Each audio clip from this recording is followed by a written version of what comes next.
오늘 하나님 말씀은 욥기 35장 10절 11절 말씀입니다. 구약성경 욥기 35장 10절 11절 말씀입니다. 구약성경 796쪽 욥기 35장 10절 10절 11절 같이 읽겠습니다. 나를 지으신 하나님은 어디 계시냐고 하며 밤에 노래를 주시는 자가 어디 계시냐고 말하는 자가 없구나. 땅의 짐승들보다도 우리를 더욱 가르치시고 하늘의 새들보다도 우리를 더욱 지혜롭게 하시는 이가 어디 계시냐고 말하는 이도 없구나. 아멘. 영국의 여성 곤충학자인 찰스 코우만이라고 하는 사람이 있습니다. 그가 애벌레가 나방이 되는 것을 1년 동안을 관찰을 합니다. 이 고치 속에서 나방이 바늘 구멍한 작은 구멍으로 빠져나오려고 몸부림치는 것을 지켜봅니다. 그 작은 구멍을 통과해야만이 나방이 될 수 있었죠. 그런데 어느 날 이 곤충학자가 그 안타까운 장면을 보다 못해서 그 고치의 구멍을 가위로 잘라서 더 크게 만들어줬습니다. 나방은 퉁퉁 부른 몸집을 뒤뚱거리며 거기서 나왔죠. 이제 곧 날개를 펴고 날아오르겠지 선심이나 쓴 듯이 지켜보고 있었습니다. 그러나 그녀는 자기가 나방의 신세를 망쳐놓았다는 사실을 깨달았습니다. 고치 구멍에서 너무 쉽게 빠져나온 나방은 하늘을 날지 못하는 달싹둥이가 되고 만 것입니다. 한 마리 나방이 되기 위해서는 작은 구멍을 빠져나오면서 때로는 몸이 찢겨지고 피가 흐르는 고통의 시간이 있어야 됩니다. 그래야 그 과정에서 이 날개에 힘이 생기고 나와서도 마음껏 날아다닐 수가 있는 거죠. 어떻게 보면 인생도 마찬가지인 것 같습니다. 인생에 있어서 사실 고통이란 신비스럽습니다. 물론 고통을 좋아하는 사람이 누가 있겠습니까? 그러나 고통은 때로 인간에게는 꿀약과 같은 것입니다. 그런데 고난을 맞는 태도는 사람마다 다 다릅니다. 어떤 사람은 가시에 찔리는 작은 고통 속에서도 대못에 찔린 양 비명을 지르긴가 하면 때로는 큰 대못에 찔리고도 씩 웃고 넘기는 사람도 있음을 보게 됩니다. 바다엔 언제나 바람이 있게 마련이죠.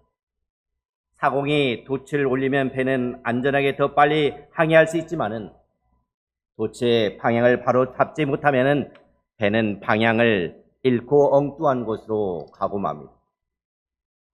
인생의 고난을 당할 때 믿음으로 그것을 잘 이용하면 더 전진하고 더 큰 복을 받을 수 있지만 잘못 대처하면은 그 고난 속에 짓눌려 질식하고 마는 것입니다. 다시 말해서 고난의 밤에 목 놓아 우는 사람도 있고 같은 고난의 밤에 노래하는 사람들도 있음을 우리는 알게 됩니다. 밤중에 노래하는 사람들을 보십시오.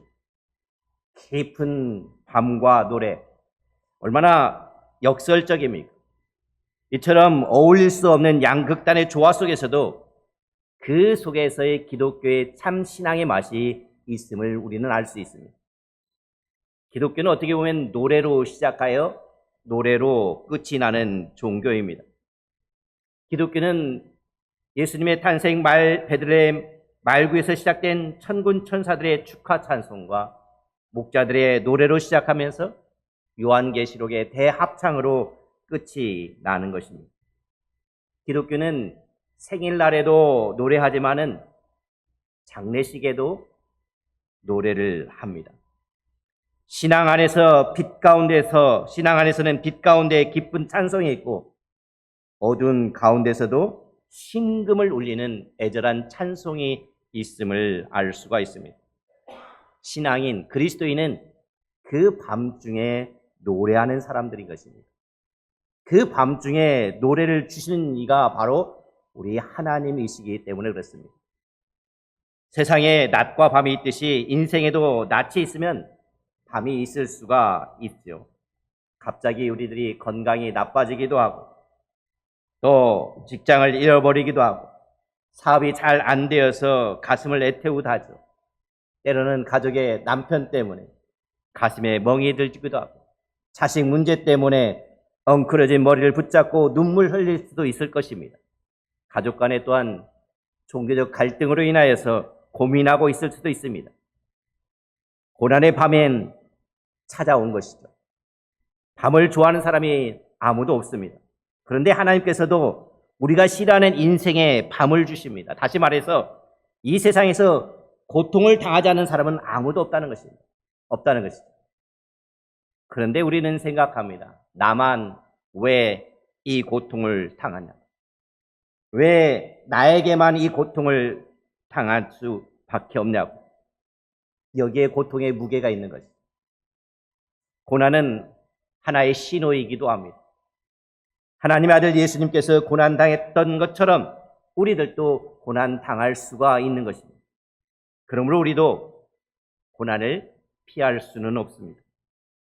때문에 우리도 그 고난의 의미와 고난에 임하는 자세를 배울 때 고난 속에 매몰되어지 있지 않고 그 고난으로부터 승리할 수가 있습니다. 이 고난에는 여러 가지 종류가 있겠죠. 이 고난은 우선 자신의 잘못으로 인하여서 당하는 고난이 있습니다. 이것은 어떻게 보면 당연한 것이죠. 사람들은 이 고난이 자신의 죄로 말미암아 비롯된 것임에도 불구하고 그것을 남 탓으로 돌립니다. 다른 사람에게 책임을 전가시킵니다. 너 때문에 내가 이런 고통을 당하고 있다라고 말합니다. 우리는 고난을 당할 때 그 고난의 원인이 내게 있는 것은 아닌가 하고 돌이켜보는 태도가 필요한 것이죠. 만일 그것이 나 때문이요, 내가 지은 죄나 나의 게으름 또는 나의 부족해서 오는 것이라고 한다면 오히려 그 고난 속에서 감사의 찬송이 있어야 되는 것입니다. 왜냐하면 하나님께서는 그 고난은 아직까지 나를 향한 하나님의 사랑이 그 속에 담겨져 있다는 증거가 되기 때문에 그렇습니다. 두 번째 고난은 이 고난 가운데는 애매한 고난이 있습니다. 우리는 때로 이유 없는 고난에 부딪힐 때 당황하게 되죠. 가령 이웃 사람의 부주의로 불이 나서 우리 집이 피해를 미칠 수도 있습니다. 나는 차선을 잘 지키고 조심스럽게 운전을 하는데 뒤에 오던 차가 잘못하여 내 차를 받음으로 본의 아니게 손해를 볼 수도 있습니다.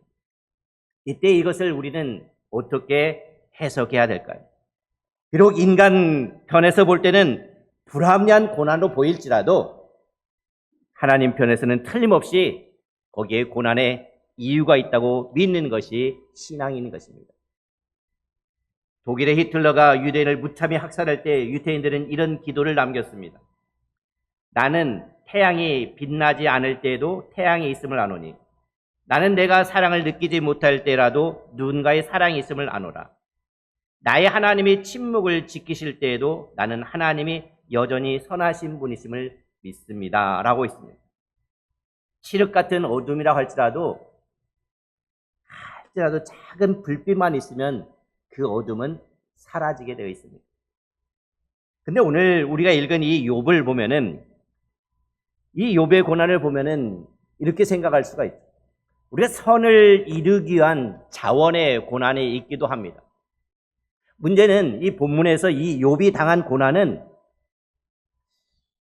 일반적인 고난의 특징과 전혀 다른 성격을 지녔다는 것입니다. 우선 이 욥이 당한 고난은 의인의 고난이었습니다. 철저하게 하나님을 경외하던 사람이 당한 고난이었습니다. 그러니까 이것이 내가 기뻐서 자원해서 내가 고난받는 것, 그것은 아닙니다. 뿐만 아니라 이 욥은 끝까지 내가 왜 고난을 받는지 그 고난의 이유를 알지 못했습니다. 욥이 당한 고난은 어떻게 보면 총체적인 종합적인 고난이다라고 말할 수가 있겠죠. 그러면 욥이 과연 어떤 고난을 당했습니까? 이것은 우리들이 일상생활에 하면서도 당하는 고난의 모습을 한꺼번에 다 조명해 주고 있습니다.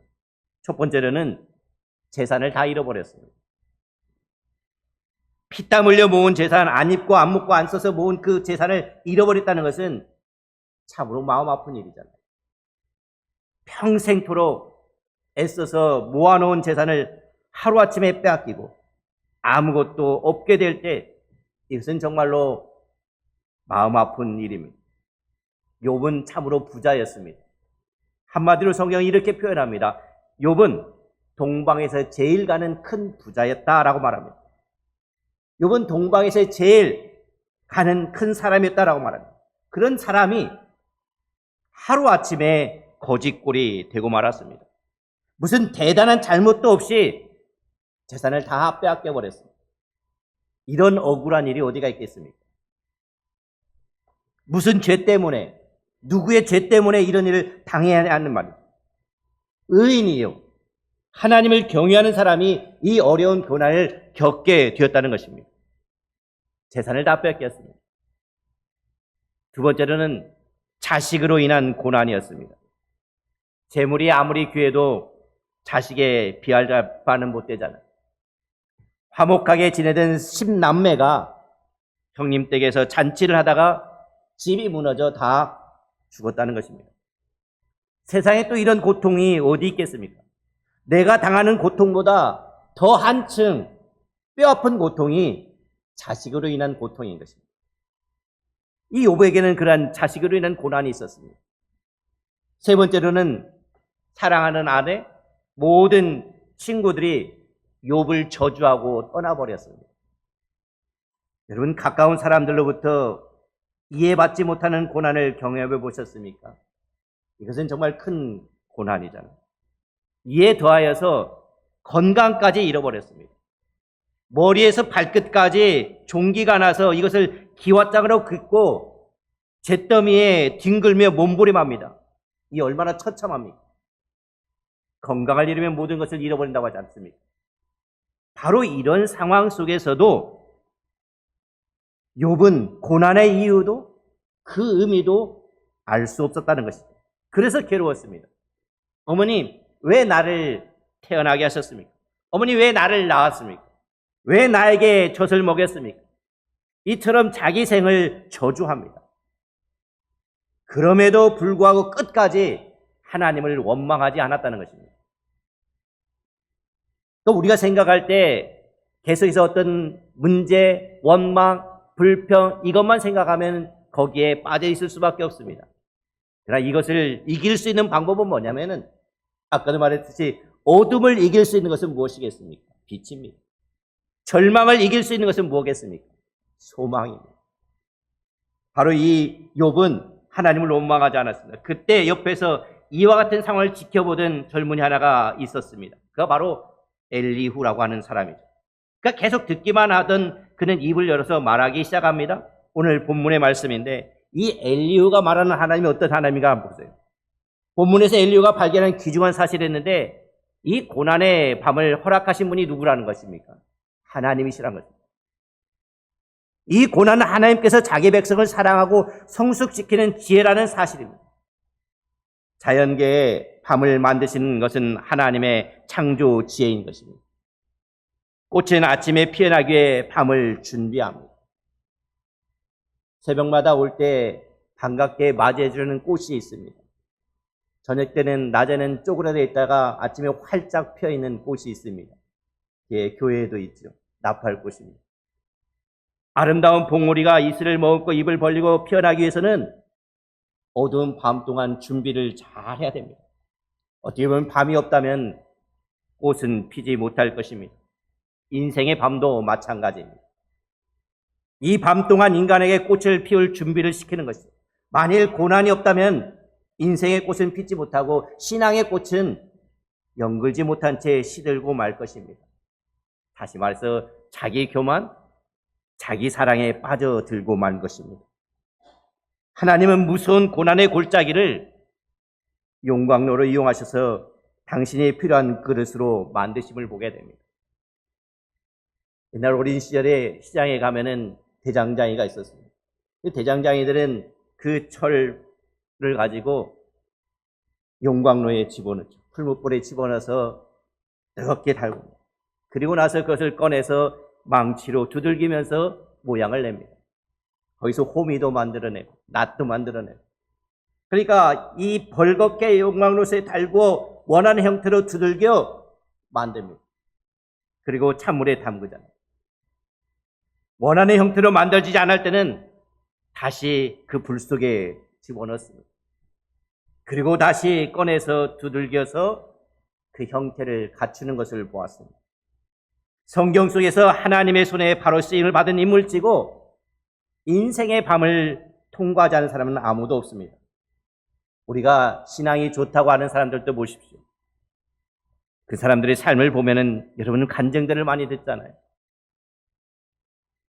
그러나 그분 대개가 다 밤을 통과하신 분들입니다. 사람은 밤을 통과하지 않고 온전히 만들어지지 아니하는 아주 고약한 기질이 있는 모양입니다. 마치 채광석의 용광로에 들어가지 않고는 순금을 만들어낼 수 없는 것과 마찬가지 이치입니다. 그래서 하나님은 이 밤을 중요하게 다룹니다. 때문에 아무리 사랑하는 사람일지라도 고난의 용광로 속에 던지시길 주저하지 않으시는 분이 바로 우리 하나님이십니다. 오히려 하나님이 사랑하면 사랑할수록 더 그렇습니다. 저 골고다 언덕을 보십시오. 예수님께서 십자가를 짊어지고 가십니다. 잔인하고 무서웠던 그 십자가를 보십시오. 예수님이 당하신 잔인한 고난의 밤길이었습니다. 아버지여, 할 수만 있으면 이 잔을 내게서 지나가게 하옵소서. 죄 없는 아들을 십자가에 매달려서 전 인류에 피 흘리게 하시고 그 처절한 십자가를 통하여서 모든 인류의 죄를 용서받도록 하신 하나님의 놀라운 섭리가 있는 그 밤이었습니다. 그래서 사도 바울은 고린도전서 1장 18절에 이렇게 말합니다. 십자가의 도가 멸망하는 자들에게는 미련한 것이요 구원을 받는 우리에게는 하나님의 능력이라 라고 말씀하고 있는 것입니다. 사람들이 이것을 볼 때 미련하게 본다는 것이죠. 그러나 사람에게 미련하게 보이는 이 밤의 방법이 하나님께서는 지혜로운 구원의 길이요 능력의 길이었습니다. 우리를 죄에서 구원하시는 방법이 밤이라고 하는 방법이었다면 한평생을 세상에서 살아야 될 우리를 하나님의 목적에 합당한 존재로 만들기 위하여서 밤이라는 용광로를 사용하신다는 사실은 조금도 이상할 것이 없는 것입니다. 광부는 어떻습니까?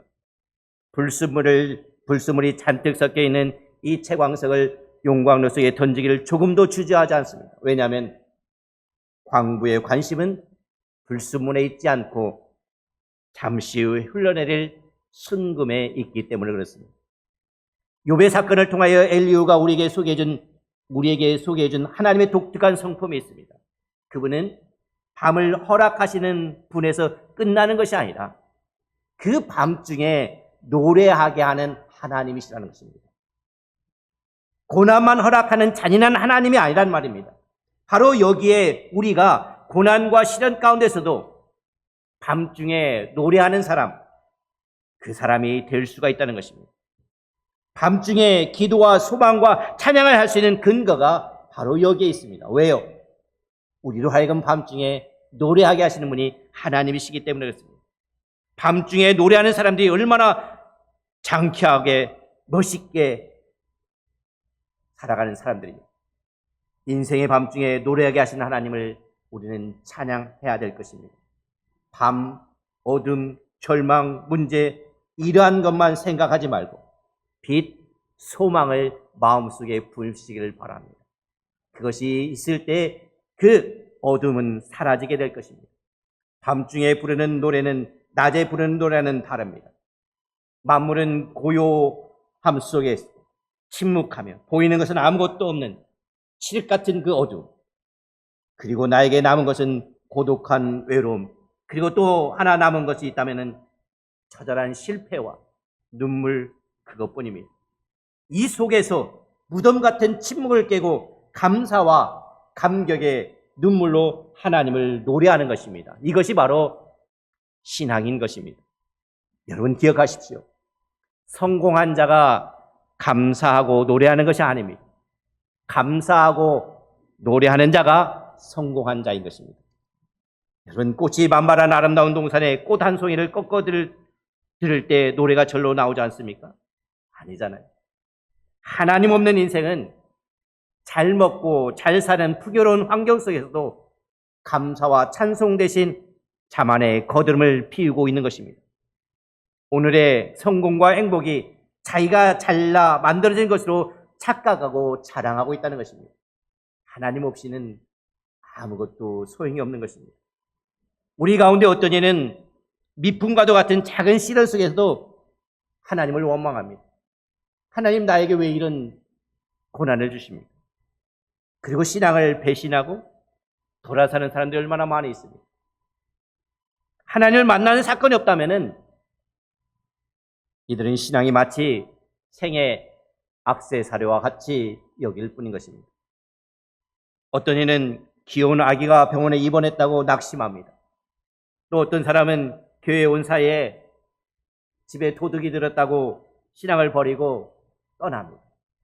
또 어떤 사람은 예배당에 왔을 때 나를 반갑게 맞이해줬다고 실족하고 떠나는 사람이 있습니다. 이게 인간인 것이죠. 밤을 만난 인간은 자기 힘으로는 노래할 수가 없는 것입니다. 하나님은 자기의 자녀들로 하여금 시련의 밤중에도 노래하게 하시는 하나님이십니다. 시련, 고난. 그래서 바울은 내게 능력 주신 자가 있어야 내가 이길 수 있다라고 고백하고 있는 것입니다. 그 누가 사업이 안 될 때, 형편이 어려울 때, 질병이, 고통이 있을 때, 가정에 시험이 있을 때 찬송할 수가 있겠습니까? 이는 바로 밤중에 노래하게 하시는 하나님을 만난 신앙인만이 토해낼 수 있는 위대한 역사인 것입니다. 여러분, 절망의 밤에 원망하고 탄식하는 사람은 깊은 대망의 구렁텅이로 떨어지고 맙니다. 소망을 품으시기를 바랍니다. 하나님의 약속을 붙드시기를 바랍니다. 밤중에 노래하게 하시는 하나님. 지금 하나님, 제가 밤중에 있습니다. 그러나 감사합니다. 하나님, 제가 너무 어려운 처지에 놓이게 되었습니다. 그러나 감사합니다. 하나님, 내가 지금 어쩔 수 없는 병에 있습니다. 그러나 감사합니다. 이 모든 것을 협력하여 선을 이루게 하시는 것을 믿습니다. 라고 하나님을 찬양할 수 있기를 바랍니다. 우리 주님께서 나를 단련하신 후에 내가 정금같이 나오리라. 주여, 풀무가 뜨거울수록 순금이 나옴을 믿습니다. 현재 우리가 당하는 고난은 장차 우리가 누릴 영광과 좋게 비교할 수 없도다 고백하는 저 여러분이 될 수 있기를 바랍니다. 오늘 글에서 읽었는데 어떤 성도 한 분이 관절염에 걸려 외출을 못하고 이제 집으로 찾아오는 간호사가 간호를 받았습니다. 그러니까 집안에서 꼼짝없이 지내게 되죠. 어느 날 심심도해서 이제 후라이팬으로 요리를 만들다 하나도 먹지 못하고 다 태워버리고 말았습니다. 오래된 찌개와 엉거붙은 후라이팬을 이제 세척제로 닦아도 닦아지질 않는 것이었습니다. 그때 간호원이 달려오더니 음식 찌꺼기가 그대로 눌러붙었군요. 이건 세제로 되지 않습니다. 그리고는 그 후라이팬을 불에 달구었습니다. 그러니까 음식 찌꺼기들이 깨끗이 떨어져 나가다는 것입니다. 이 모습을 지켜본 성도는 그렇구나. 내가 비록 관절염에 걸렸다고 불평할 것이 아니라 성령의 불로 달구어내야지 하면서 눈물을 쏟아지며 회개가 터졌다고 합니다. 오늘 우리 자신의 모습을 보십시오. 우리 자신의 모습을 불평의 걸로 삼지 마시고 하나님께서 나를 이것을 통해서 역사하실 것을 기대하며 믿으시기를 바랍니다. 성도들의 절망의 밤은 하나님을 만나는 밤인 것입니다. 고통의 밤은 복의 전주곡인 것입니다. 고난의 밤이 찬송의 밤으로 바꿔질 때 복의 아침이 다가오는 것입니다. 하나님의 섭리는 영원합니다. 지금 당장 좋지 못한 일이 있다고 원망하고 신앙을 포기하는 사람은 패망하고 마는 것입니다. 그러므로 소망을 품고 감사할 수 있기를 바랍니다. 왜냐하면 밤중에 노래하게 하시는 하나님이 나와 함께 하시기 때문에 그렇습니다. 기차가 터널 속에 들어간다고 눈을 감아버리고 신앙과 인생을 포기하시겠습니까? 앞을 바라보십시오. 그 터널 앞에 빛이 다가오고 있습니다. 검은 구름 저 뒤에 태양이 빛나고 있습니다. 주님, 밤중에 노래하게 하여 주시옵소서. 이 고난의 시기에 하나님을 찬양하게 하여 주시옵소서. 특별히 바르게 살려고 하다가 당하는 고난, 하나님을 위해서 하나님을 경외하고 의롭게 살려고 하다가 당하는 이 고난 가운데서도 예수님 때문에 당하는 그 고난으로 인해서 낙심하지 않고 하나님을 찬양하게 하여 주시옵소서. 하나님은 고난의 밤중에도 노래를 주시는 분이십니다. 반드시 당신의 입속에 승리의 찬송이 주어질 것입니다. 이 고백을 항상 하면서 하나님께 나갈 수 있기를 바랍니다. 지금 여러분 어려움 가운데 있습니까? 그 어려움 가운데서 주님을 바라보고 주님을 찬양하고 감사하여 승리하는 저와 여러분이 될 수 있기를 간절히 소망합니다. 기도하겠습니다. 사랑의 아버지 하나님, 인생의 삶이 힘들고 어려운 상황들이 우리 앞에 많이 있습니다. 그러나 아버지 하나님, 이 고난의 의미들이 고통의 의미들이 있음을 다시 한번 깨닫게 해주심에 감사합니다. 우리는 밤중에 고통 가운데서 노래가 나오지 않지만은 노래를 주시는 하나님이 있음에 감사하고 밤중에 노래하는 자로 살아갈 수 있도록 은혜 허락하여 주시옵소서. 하나님께 모든 영광 돌려드리며 우리 주 예수 그리스도 이름으로 기도하였습니다. 아멘.